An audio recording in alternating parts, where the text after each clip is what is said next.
أبزي عمت سبورت نوانجا بريمير ليج عاد إنجليز مس مانشستر سيتي كتقراقص زحاجيت كلب أرسنال زحلفه قدام بنوتنغهام فورست حدا بادو دحري مقطعه نسنبت أنصار تشيلسي كتفالم مديباز نبرت مانشستر سيتي نايزي وقتي مرحا جبري نخزازم جنا سلسته صوتا تريفون كله زودي شامبيون مدفع كم زرقاقت زبلتيو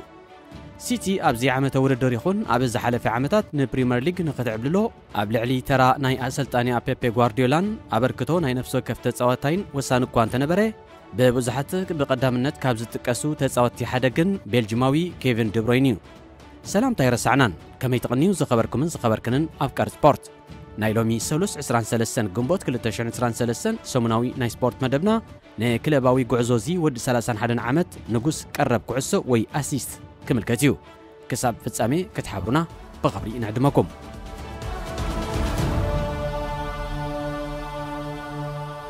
أب نفس وكف كعسو زيتن كفلو همت نتصوتو بحدا دربي يبرخو دك غانتو بوتا يحزنبر نسو زلاخا كعسو برقصيات بطعم قلطافه تكنيكاو طبب اكلاو بقعت صعري بعيني نسر زمسل طمته ننغرات كالوت بزيريلو كورنع طمته مراي قنعنو زحلون رغوصن وهبتو كعسو ويكا باس كاب رعق هاريمكا وقبت جول بمزغاب بكلت اغارو بمعره كلت ملكت مصوات نميدا بغبو مقوصار صقطي اب زعززلو قنع وسانه موساد ازم كلهم ملليون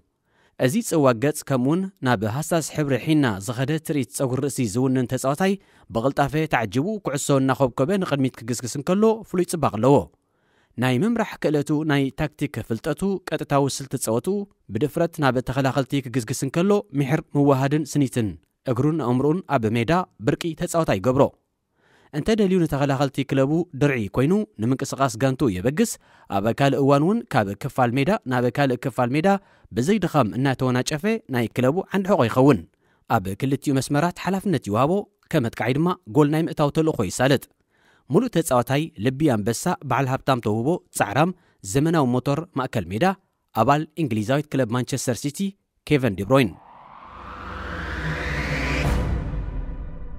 كيفن دوبراين أب سميناوي بلجيوم كتما جينك دروغنان أب زتبالي كبابي بعسران شمونتن سنة عن 1991 تولده أب شاد شعامت عدميو أب صوتا كعس سجري كنت بجميرو نينجليزات كلب ليفربول نادقفن نمايكل أون انداد نقن دمع بي دحري كل تعامتات عدمي شمونت عامت مسمله ناب كلب جين تسجيرو زي أب تجيزي لعلي عدميو مس كعسو بحبار كقعز زي تسقمو بولكون تبقسون حلفنت كسكم دحر زيبل تعزبتو كاب مساتو فلي زبالة تصاوتاي زحاشي سلطنا نمركابيو مس جينت تتصنبيرو اتوما سلطنت مسرايو كسعر زيدلي هلخنيا بعلتوبو لعل زخونه كال ناتكا خون اتبغو تصاوتاي كوينو رخبو اما بل 14 عامتو كاب كلب جينت ناب ناي من اسيات كلب جينت تسغاغره كيفن كاب بيتون سدرون نويح رحقت تغعيزو نتازف قرا كعسن حلمون نمسمارن كبل ابزا غانتا قالسو جمره دحر 3 عامتات كا نابتا ناي سينيور غانتا سغره غانتا جينك اب قداماي ديفيجن بلجيوم متنطف نكم بعل كريستيان بنتيكي ستيفن ديفور تيبو كورتوا يعني كوراسبو زامسل تصاوت زفريت غانتا اب كرامات كلتشحن شمونتنيو اب حدا على تلممد سينيور تصاوتي بلجيمايت كلب جينك نزور قوي حبري صغري رئيس زلو ولدو منسي بزح فعرا ايغبرلون نفال ما ايوان بحبار لمد نمكياديو مسوم تصنبيرو لمدوم جمهور جن نتواغازي هابو تصاوتاي زعبا علالهم قبرو بخر لمدو كنسو كم نبار تصاوتاي تزازيب ينكف يچدر بجاخوم ناي زلنا نصاوت زتمرص كعسو كقبلكم تطحباي تحزلي ان بله كدي سمع علال تصاوت جينك بهندبت مصيو كمرحكم بزبله تصاوتاي تبحته نايت اوان حلقه غانتا نايتا كلب دافيد هوبرت كل نجر فصم كخون زمنه كخوب تصاوتايو نزخونه كيفرحه نخلو يزارب نيرو كلاتنا سنبيدنا اموداتا گن كاب كلنا كبرن ادناقوتن رخيبو ورا نز تسفو دفارن هابرومن كنبل لممدنا بغبو نسرح حساب مبال بصحنا مسون وحي غزي بصنحنا لمتن نعيو حساب كندي بفولين بزلعلن درجه كسرح زدلي كوب تصاوتاي مخانو امينا نايم الحسب طراي زيكونه نزتزاربو زتكبر امرو زربون اغرون بحبار السانيو ولدو من سيب مركبنا تحقيسنا ابتا كلب نزنبرنا تصاوتي كيفن بعل وعلتنايو بمبال نتوان يذكرو حلقه غانتو هوبرت جنا ود 17 عامت كلو ملؤ تصاوتاي مخانو كلنا اب فالماي معلتينا تገንዚብنا ቴክኒካው ክእለቱ ዘገርሚው ልዕሊ ኩሉ ርግጸኛ ኮይኑ ኩዕሶና ኸብከበ ዝኸደሉ ጥበብን ኣብ ልዕሊ ብጸቱ ዝፈጥሮ ወንን ኣብቲ ዕድመቲ ብኸመይ ከም ዝበቕዖ ምስ ረኣና ተገሪምና ብምባል ተወሳኺ ትዕዘብቱ የካፍል። ኬቨን ዓይኒታ ክለብ ኮነ ልዕሊ መጻወቱ ጸብለል ዝበለን ተዳኣ ነይሩ ንስዩ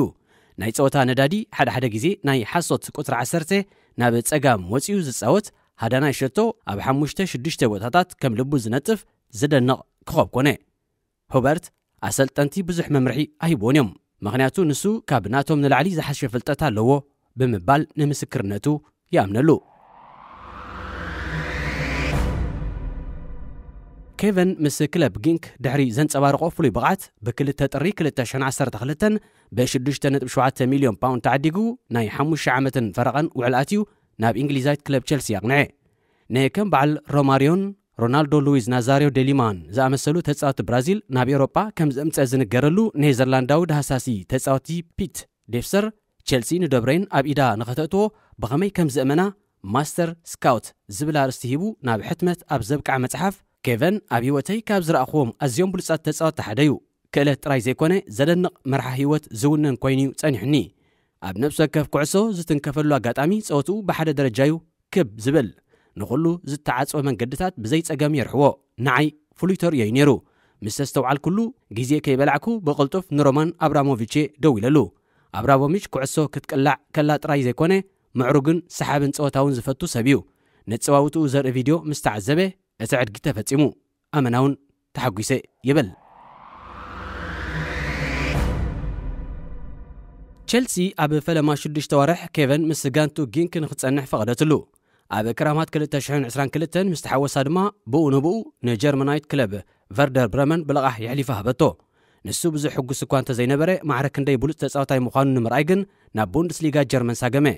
ኬቨን ነታ ኣብ ድሕሪት ኣብ ዓዘቕቲ ዞባ ሙራድ ተሸሚማ ትልኽ ትብል ዝነበረት ብሬመን ትንፋሳ ኺዕላ። ኣብቲ ናይ ቡንደስሊጋ ብሉፅ ውልዶ መንእሰይ ተጻዋታይ ዝተሰምየሉ ዓመተ ውድድር ኣብ 33 ግጥማት ተሰሊፉ 10 ሸቶታት ኣብ ልዕሊ ምቑፃሩ ንብሬመን ናብ ካልኣይ ዲቪዥን ከም ምላስ ኣብ ምድሓን እቲ ዝለዓለ ተራ ተጻወተ። ናይቲ እዋን ሓለቓ ጋንታ ክለብ ብሬመን ዝላታን ዮኒዞቪች ትም ባህልን ሓራቕን ሰብ እዩ። ኣብ ሜዳ ኩሉ ዝሓለኖ ይሰምረሉ። ኣብ ቡንደስሊጋ ሳሉ ኢና ሰሪርና ቸልሲ ንምንታይ መጥያትልና ኣይርዳእንን ይብል። ኣብቲ እዋን ኣሰልጣኒ ክለብ ቦሩሲያ ዶርትሞንድ ዝነበረ ዮርገን ክሎፕ ናይ ኬቨን በቕዓት ስለ ዝተሰቆሮ ብቐዋምነት ናብ ጋንቱ ከግዕዞ ደለየ።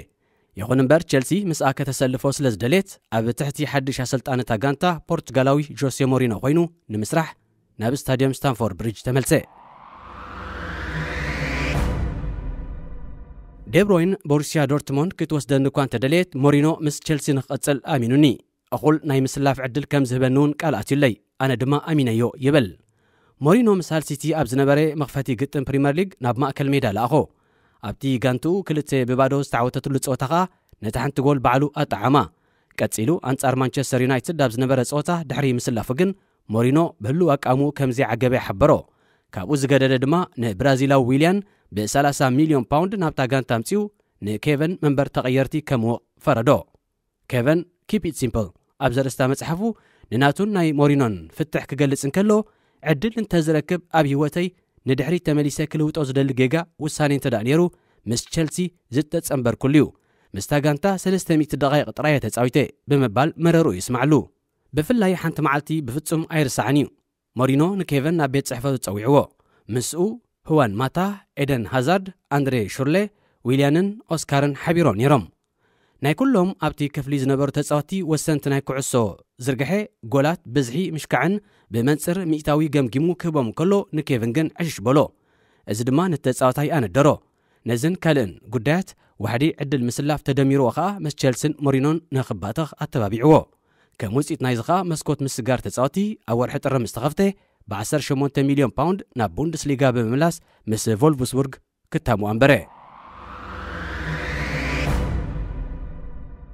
ኣብቲ እዋን ዓላሚ ክለብ ቮልፍስቡርግ ዝነበረ ዲተር ሄንግ ካብ እንግሊዝ ሞራሉ ተተንኪፉ ንዝመጸ ደብሮይን ቀስ ብቐስ ሞራሉ ኣተዓራሪሉ። ኣብ ዓመተ ስፖርት 2014-15 ጋንቱ ኣብ ቡንደስሊጋ ካልኣይ ደረጃ ሒዛ ንኽትፍጽም ኬቨን 10 ጎላት ክእትን ከሎ 21 ኳዕሳሱ ድማ ንሸቶ ድሉዋት ገይሩ። እዚ ብዝሒ ቀረብ ቀድሚኡ ኣብ ቡንደስሊጋ ተኸሲቱ ዘይፈልጥ ሓድሽ ክብረ ወሰን እዩ። ብተወሳኺ እውን ንዋንጫ ውድድር ምሕላፍ DFB ፖካል ጋንቱ ንቦሩሲያ ዶርትሙንድ 3-1 ሲዕራ ክትውንና እንከላ ንሓንቲ ካብተን ሸቶታት ብሽሙ ኣውፂሩ ብዘይካዚ ናይታ ጋንታ ኮኸብ ተጻዋታይ ተባሂሉ ብደገፍቱ ድምፂ ተዋህበ ኣብቲ ንሱ ኣብ ኩሉ ውድራት ብሓፈሻ 16 ጎላት ዘውፀረለን 27 ኳዕሳሱ ንሸቶ ዘመቻቸኣሉን ወቅቲ ዝበለጸ ተጻዋታይ ጀርመን ተባሂሉ ክብሪ ረኸበ ዲተር ሄንግ ድማ ኣብ ቸልሲ ኣብ ቤት ማእሰርቲ ነይሩ ሕጂ ግን ሓራብ ምዃኑ ዘደንቕ ተውህቦ ከንጸባርቕ በቂዑ ክብል ተሰምዐ ምስኡ ሓቢሩ ዝስለፍ ዝነበረ ስዊዘርላንዳዊ ቲም ክሎስ ደብሮይን ካብ ካልኦት ዝፈልዮ ረቑሒ ኣብ እዋን ፀወታ ዝውንኖ ጠመተዩ ልዕሊ ካልኦት ተጻዋቲ ኣብ በሪኽ ቦታ ሓኺሩ ዝዕዘብ ዝመስል ብምባል ኣግርሞት ይገልጽ ደብሮይን ንዓመተ ውድድር 2015-16 ጽዋእ ሱፐር ካፕ ጀርመን ብምዕታር ጀመራ ኣብዚ ቮልፍስበርግ ንባየር ሙኒክ ዝረታዓትሉ ፀወታ ንሸቶ ጋንቱ ዝሃንደሰ ንሱ ነይሩ ደብሮይን ነታ ሱፐር ካፕ ብምውናን ዝፈለማ ወቅቲ ብዙሕ ከይሰገመላ ካብ እንግሊዛዊት ክለብ ማንቸስተር ሲቲ ጻውዒት መጾ ኣብ 30 ናሓሴ 2015 ድማ ብ55 ሚልዮን ፓውንድ ኣብ ታሪኽ ዕድጊ ሲቲ ቀዳማይ ኣብ ታሪኽ ዕዳጋ እንግሊዛውያን ክለባትካ ካልኣይ ዝኸበረ ተጻዋታይ ብምዃን ደጊሙ ናብ ፕሪምየር ሊግ እንግሊዝ ደበኽበለ ማንቸስተር ሲቲ ቅድሚ ገለ ዓመታት ኣብ ቸልሲ ተፈቲኑ ንዘይሰለጦ ተጻዋታይ ክንድዝ ዝኣክል ብዝሒ ገንዘብ ኣፍሲሳ ኣብ ኢዳ ከተእትዎ ሙሳና ብብዙሓት ከም ዕብዳን ተራየ ንሱ ኣብ መጀመርያ ዓመቱ ኣብ ትሕቲ ኣሰልጣኒ ማኑኤል ፔሌግሪኒ 16 ግዜ ኩዕሶን ሰኪዕትን ኣዋህደ 4 ግዜ ኸኣ ናይ ጋንቱ ክኾብ ኮይኑ ተሓርየ ብዘይካዚ ሲቲ ኣብ ታሪኻ ንመጀመርያ ግዜ ናብ ፍርቂ ፍጻሜ ሻምፒዮንስ ሊግ ኤውሮጳ ንኽትሰግር ዓብላሊ ኣበርክቶ ገበረ ፔሌግሪኒ መዘና ኣልቦ ተጻዋታይ ብምባል መጎሶ ኣብ 2016 ስፓኛዊ ፔፔ ጓርዲዮላ ዓላሚ ማንቸስተር ሲቲ ኮይኑ መዝነት ተረከበ ብቕዓት እዚ ተጻዋታይ ኣብ ትሕቲ ጓርዲዮላ ብተዓጻጻፊ ሰሰነ ሲቲ ዓንተርን ማራኺትን ጋንታ ኮይና ኣብ ዝተሃነጸትሉ ትርግታ ልብታ ጋንታ ደብሮይን ኮነ ስፓኛዊ ዓላሚው ፔፔ ጓርዲዮላ ብዛዕባ ሊዮነል መሲ ክንዛረብ እንከለና ምናልባት ካልእ ሰብ ምስኡ ክኸውን ከይተፈቕደሉ ንበይኑ ኣብ ማኣዲ ኮፍ ክብል ይኽእል ይኸውን ኣብቲ ኣብ ጎኑ ዘሎ ጣውላ ግን ኬቨን ኮፍ ክብል ይኽእል እዩ ብምባል ደብሮይን ብጥበብ ዋላ እኳ ማዕረ ሜሲ ክስራዕ እንተዘይከኣለ ካብኡ ሓደ ደረጃ ትሕት ኢሉ ኣብ ዘሎ ፀፍሒ ግን ምስ ካልኦት ከዋኸብቲ ብርግጽ ክቕመጥ ከም ዝኽእል ብምሕባር ኣብ ልዕሊ ዝተጻዋታይ ዘለዎ ኣድናቆት ገለጸ ኬቨን ኣብ ሲቲ ኣሰልጣኒው ኣብ ሕምብርቲ ማእከል ምክፋል ኣብ የማናይ ከምውን ጸጋማይ መስመር ምክፋል ኣብ መስመር መጥቃዕቲ ብኽልቲኡ ክንፍታት እናቀያየረ ከሰልፎም ከሎ ዝሕድሶ ይኹን ዝእግሞ ነገር ኣይነበረን ጎል ምፍጣር ኢንታ ዘይብለን ምሩጻት ኳዕሳሱ ምቕባል ጻዕሩ ትኩር ጠመተ ኣብ ነፍሲ ወከፍ ፀወታ ዘንጸባረቆ ባህርያት ኮነ ቸልሲ ኣመና ብሉፅ ተጻዋታይ ከም ዝኸሰረት ብሰፊሕ ክውረ ጀመረ ክልዕማሙ ነፃ ቁጥሪ 8 ይኹን ናብ ድሕሪት ዝዛዘወ ብዘይገድስ ናይ ሲቲ ስልቲ ፀወታ ዝድርኽ ክኾብ ንሱ ነበረ በተወሳኺ እውን ንዋሕዚ መጥቃዕቲ ታጋንታ ብፍላይ ቆላሕትኡ ዘበግስ ባዕል እዩ ንስኻትኩም ጥራይ ጎዩ እምበር ኬቨን ኣብ ዘለኹምን ኣብ ዝኸድኩሞን ኩዕሶ ኣብ እግርኹም ከረክበኩም እዩ ተባሂሉ ተነግረሉ ናይ መሪሕነት ህርኩትነትን ዓወትን ጸቕጢ ሓላፍነቱን ክበለ ኬቨን ሲቲ ኣብ 2017-18 ከምውን 2018-19 ኣብ ፕሪምየር ሊግ እንግሊዝ ዝተፈላለየ ኣጻወታ ከተንጸባርቕ ኣብ በበይኑ ውድድራት 6 ጽዋኣት ክትግብት ክብረ ወሰን ሸቶታትን ነጥብታትን ክትሰባብር ንቀንዲ ተጻያታ ከተንበርክኽ እንከላ ወሳኒ ዕማም ካብ ዝዓመሙ ዓይኒ ናይታ ጋንታ ሓደ ነበረ ጓርዲዮላ ብርቅን ኣርሓን ተጻዋታዩ